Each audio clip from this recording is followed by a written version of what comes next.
2020. je bila izazovna godina za sve.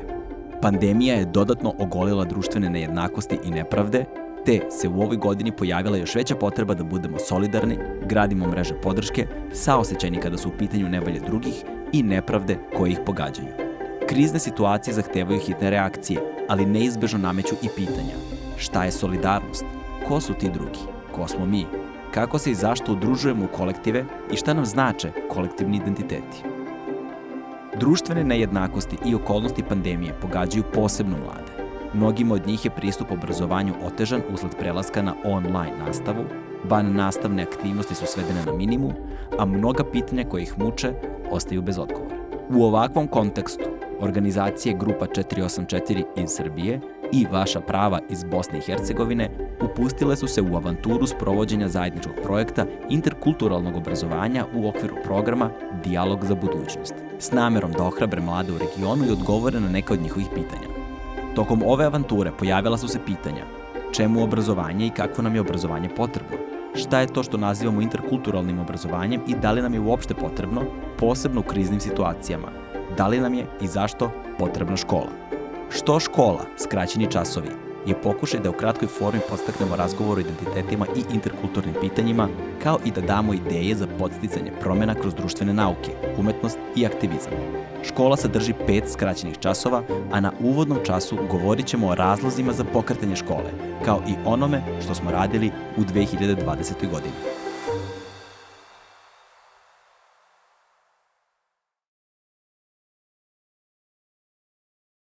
Vjerojatno nam je svima već dosta svih tih škola i pitamo se treba li nam škola i kakva škola može da bude. I onda smo razmislili i shvatili da nam škola treba, ali da nam treba nova škola. Tako da što škola je zapravo pokušaj jedne nove škole, jednog novog načina rada i sa školama i iz škola. Što škola o interkulturnim pitanjima i identitetima je koncept koji smo razvili tokom prošle godine, 2020. to jest godine korone, i prvenstveno je bio namenjen studentima koji su zainteresovane za interkulturno obrazovanje. Kasnije, tokom sprovođenja projekta, smo shvatili da nećemo svaki put moći da se vidimo uživo i razgovaramo i razmatramo zajedno koncepte i ideje, već da ćemo morati da nalazimo kreativne načine da se dovijamo kako da o ovim pitanjima razgovaramo. Došli smo na ideju da organizujemo jednu online skraćenu školu koja će biti namenjena studentima i srednjoškolcima, također i studentkinjama i srednjoškolkama.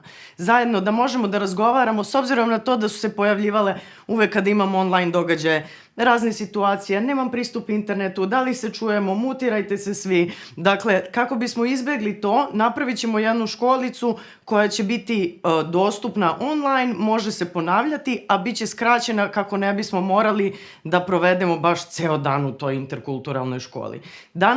Danas ćemo zajedno biti na 5 časova gde ćete čuti zanimljive teme u vezi sa interkulturalnošću. Na prvom času bavit ćete se pitanjem identiteta i pripadanja kolektivima i zajednicama.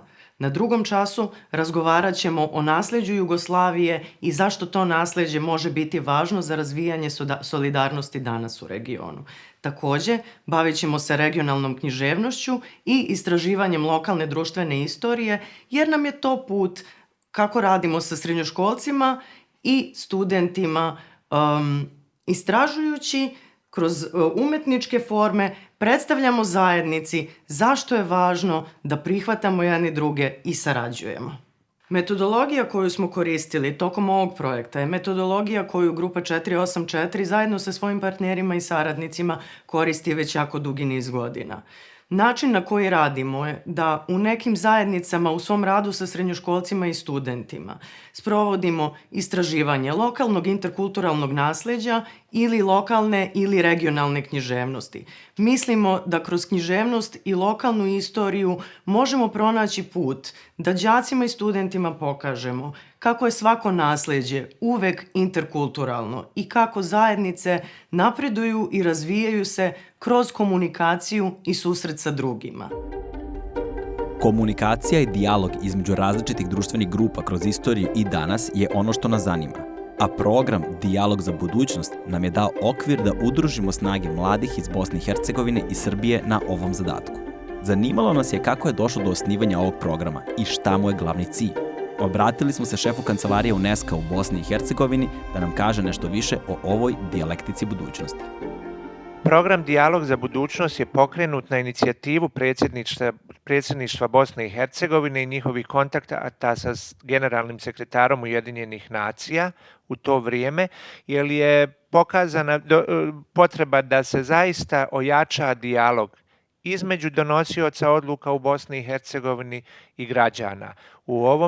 U tome trenutku naš osnovni fokus je bio na mlade, jer smo uvidjeli da mladi nemaju dovoljno kontakata i dovoljno dijaloga sa donosiocima odluka u Bosni i Hercegovini. To je bio jedan od najznačajnijih razloga. Prije toga smo imali također jedan važan projekat koji je implementiran u Bosni i Hercegovini koji se nazivao Unapređenje kulturnog razumijevanja. I kroz taj projekat smo vidjeli koje su još elementi koje bi trebalo dopuniti, koje bi trebalo jačati kako bi imali što bolji dijalog i kako bi jednostavno ojačali taj proces pomirenja u Bosni i Hercegovini. Program Dijalog za budućnost je fokusiran za mlade. Za mlade iz regiona koji ovaj projekat pokriva, naročito za mlade iz Bosne i Hercegovine, Crne Gore i Republike Srbije. Zašto da poveže mladi? Pa zato što smo uvidjeli da mladi u sve 3 države koje pokriva regionalni DFF projekat imaju iste ili vrlo slične probleme i imaju iste ili vrlo slične načine na kojim se bore da zauzmu svoje mjesto u društvu. Jer zaista angažman mladih je izuzetno važan, ali ono što je još važnije da se čuju glasovi mladih i da oni učestvuju u procesu odlučivanja. Inkluzivnost je ovdje ključna riječ i ona je vrlo značajna kod angažmana mladih ljudi u sve 3 države. I evo nadam se da se kroz projekat obezbijedio jedan prostor da imaju međusobnu saradnju, da koriste iskustva koja su tekli u radu u svojim državama, ali i također da se promoviše njihova izuzetno važna uloga. Pa glavni zalog su kontakti koji su ostvareni kroz ovaj projekat. Kontakti između mladih ljudi, kontakti između nevladinog sektora, ali također kontakti i institucija iz 3 države koje učestvuju u ovom projektu. To je zaista jedan zalog za budućnost. Šta mi trebamo napraviti da to ostane ovako kako jeste, da se to širi? Ne smijemo stati. Mladi ne smiju stati, moraju nastaviti sa svim ovim kontaktima, nastaviti sa zajedničkim aktivnostima, koristiti UN, ali koristiti sve druge platforme i sve druge organizacije koje im zaista pružaju mogućnost da sarađuju. Saradnja i dijalog su ključne riječi i mladi su potrebni u tome, i u saradnji, i u dijalogu. Nažalost, jako veliki broj mladih ljudi trenutno odlazi iz ove 3 zemlje, ali mi moramo pomoći da oni ostanu ovdje, da stvore sebi uslove za život, za izgradnju porodica, za jačanje svojih kapaciteta, za nastavak školovanja, a ne jednostavno da idu i da ostavljaju ovdje neću to nazvati praznim prostorom, ali da ostavljaju jednostavno nedovršeno ono što su počeli kroz ovaj zajednički projekat. Grupa 484 i Vaša prava započeli su proces stvaranja kontakata između mladih na regionalnoj školi za studente i studentkinje održane oktobra 2020. godine u Vrnjačkoj Banji. Nakon škole, studentska praksa je značila rad sa srednjoškolcima i srednjoškolkama u nekoliko gradova u Srbiji i Bosni i Hercegovini. Dijalog za budućnost je program u okviru koga smo imali priliku da radimo sa mladim ljudima iz Srbije i Bosne i Hercegovine. Rad smo počeli tako što smo u oktobru organizovali 4-dnevnu školu o interkulturalnosti za studente i studentkinje društvenih nauka. Na toj školi smo se bavili teorijskim i filozofskim pitanjima u vezi sa multikulturnim društvima i zajedničkim životom, načinima na koje percipiramo svoje kolektivne identitete i kako konstituišemo svoj odnos i pripadnost kolektivnim identitetima. Razmatrali smo razna pitanja i pokušavali da pronađemo ono što bi bilo nekakvo zajedničko mi, bez obzira na to sa kojim identitetima kolektivnim se identifikujemo. Zajedničko mi koja će biti bogatstvo u različitosti, koja će pozivati na udruživanje, na solidarnost, na podršku.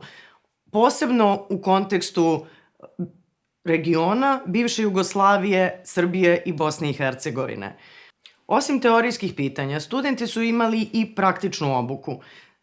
Bili su u prilici da izvedu malu vežbu istražujući lokalnu društvenu istoriju Vrnjačke Banje. To je bila priprema za njihov rad sa srednjoškolcima. S obzirom na to da nas je korona sve uhvatila, onda smo morali da rad sa srednjoškolcima prebacimo na online, što je imalo svojih čak i prednosti. Sada smo mogli da komuniciramo sa svojim vršnjacima iz različitih gradova, da ne moramo da putujemo. Mogli smo da uključimo mnogo više dece iz raznih gradova iz Srbije i Bosne i Hercegovine i da svi zajedno razmatramo pitanja naših identiteta, identiteta našeg grada, odnos mladih ljudi prema gradu, posebno u multikulturnim zajednicama. Uspeli smo da izvedemo nekoliko online radionica za đake iz različitih gradova Srbije i Bosne i Hercegovine i da na njima zajedno sa studentima koji su prošli obuku i srednjoškolcima razgovaramo o našim identitetima, životu u multikulturnim zajednicama, tome kako prihvatamo one koje percipiramo kao druge, koji su načini da se sa njima razumemo i da sa njima komuniciramo. Pre svega sa svojim komšijama, a onda i sa ljudima koji su dalje od nas. Živimo u čudno vreme, doba korone, i to je neko posebno vreme koje možda treba na poseban način i objasniti i reagovati ako se može. Svi smo se snuždili, svi smo u nekoj maloj depresiji, više ili manje. I šta nam nedostaje? Nedostaje nam glas ohrabrenja, nedostaje nam glas dobre volje, nedostaje nam glas pobune. A može li pobuna da bude iznutra, pobuna malih koraka, pobuna koja dolazi iz nas, a ne odozgo. Ne dirigovana pobuna, nego pobuna, malih glasova. Tokom ovog projekta uspeli smo da se čak jednom sastanemo i uživo sa srednjoškolcima.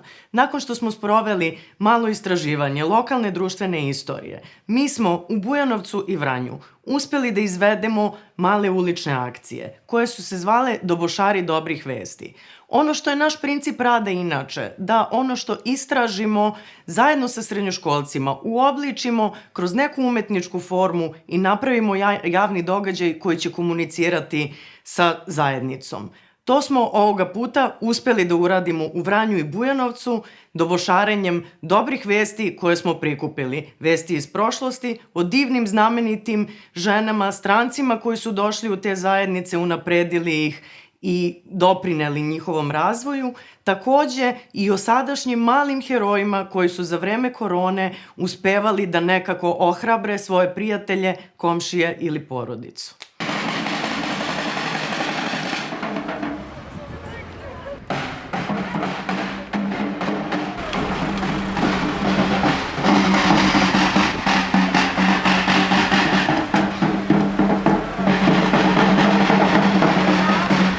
Uspeli smo da odemo u Vranje i sa grupom srednjoškolki i srednjoškolaca uradimo akciju koja se zove Dobošari dobrih vesti.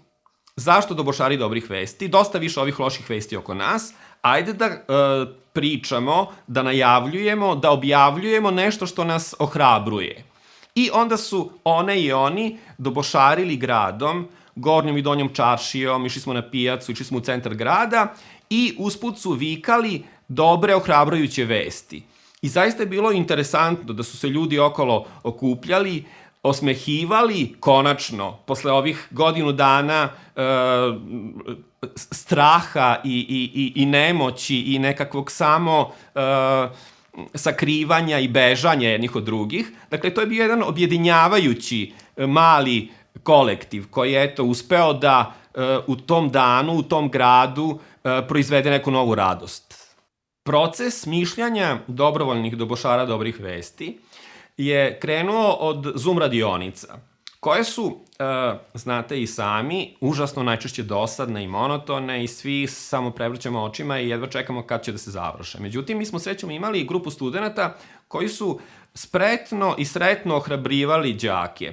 Tako su oni smišljali razne igre i preko tih igara koje su nekako dosta ispovedne i lične i obične, došli do zanimljivog materijala koji su oni kasnije preoblikovali u svojim gradovima.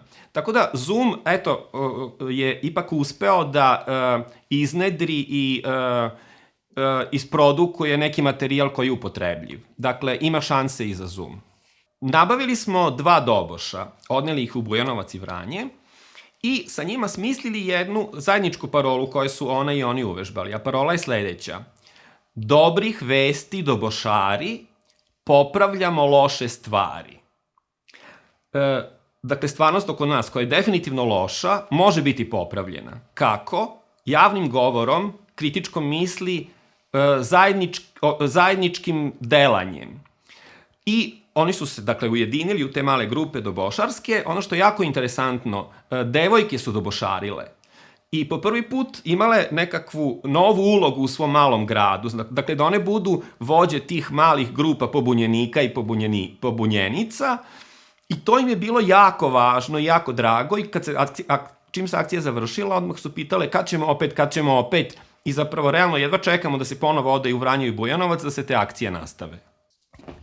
Iza 7 staza Saturnovih kola ima jedna bedna vanzemaljska škola. Sve naopačke, ništa se ne mora. Ima jedna bedna vanzemaljska škola. Ni ocena nema, ni straha, ni bola. Ima jedna bedna vanzemaljska škola. Tamo ću pobeći od table i stola. Javit ću ti gde je vanzemaljska škola.